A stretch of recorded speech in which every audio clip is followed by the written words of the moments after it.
All right guys, today I'm going to be showing you how to tie my favorite tie knot, the double four in hand. Now a double four in hand is exactly like your simple and classic four in hand knot, except it's got one extra loop around, which means you have to start with the wide end of the tie a lot longer than the narrow end.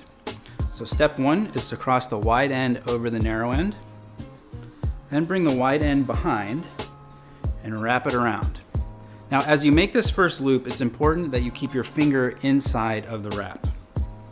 Next, you're going to bring the wide end behind one more time and then wrap it around again. Now, the coolest thing about this tie knot, in my opinion, is when you see people wearing it, you can actually see the double wrap. And the way you achieve this effect is when you bring the tie over for the second time, you leave a little bit of the first wrap showing. Next, you're going to bring the wide end up and over, and then while you're holding the two loops that you've made, thread the tie through. I always like to keep it straight as I pull it through because that helps make a great dimple.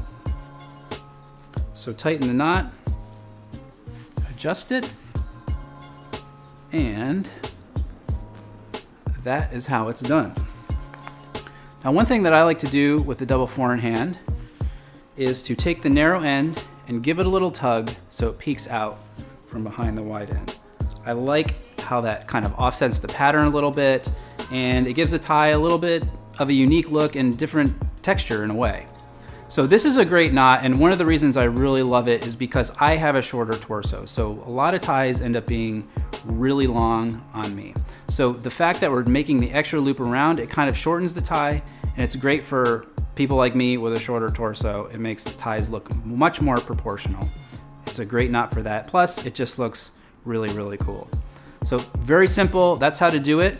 If you like this video, give it a thumbs up and be sure to subscribe to the channel. Leave a comment below, let me know what video you'd like to see next. Follow us on Instagram, visit the website, you know, all that good stuff. So thanks for watching, and I will see you next time.